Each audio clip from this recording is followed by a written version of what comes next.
And whenever we talk about a bird of prey or a raptor, all the three birds that you're going to meet during today's program fall into this category. They have a few different characteristics that are going to put them all together, that make them raptors or birds of prey.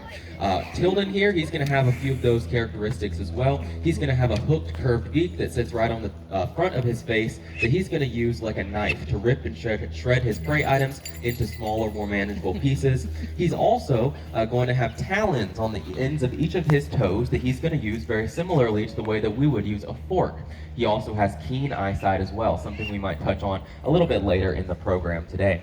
But Tilden is the first ambassador we're going to meet, and he belongs to a very common group of raptors that calls North America home. Does anyone know what species of raptor Tilden is?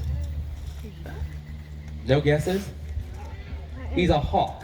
He's a red-tailed hawk specifically. If you see that brick red tail that he has, that's where he gets his namesake. And these red-tailed hawks, they're going to be quite common throughout the entire North American continent. They are found all the way out into Alaska, all the way down into Central America as well, even making a pretty good living for themselves on the Caribbean islands. And because they do live in so many different habitats, they inhabit such a wide geographic region, they come in quite a few different color variations or color morphs. Tilden, what you're looking at right now, this is a pretty good example of a southeastern red-tailed hawk. So if you're from down here in Georgia or places like Alabama, Florida, your red-tailed hawks are going to look quite similar to Tilden.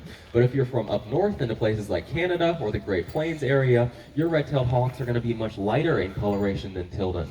Almost completely white, especially on their chest and belly feathers, with a lighter backside and kind of a peachy red tail.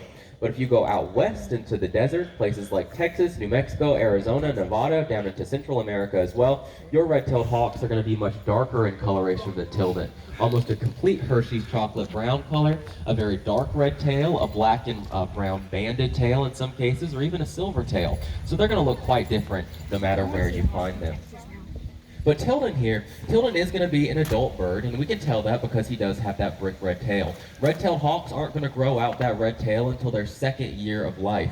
Before their second year of life, they're going to have a black and white banded tail, which is also going to be about 2 inches longer as well for added maneuverability.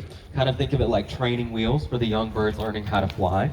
So they can look, like I said, very different no matter where you find them. And they have that different colored tail as juveniles to signal to other hawks that they aren't quite full grown up yet. Hawks can be quite territorial to each other whenever they're adults, so by having that black and white banded tail, it's going to signal to all the adults in the area that he is no longer a threat to them, but will be whenever he matures. And I think that Tilden did a wonderful job for us out here. Let's give him a round of applause. Thank you, Tilden.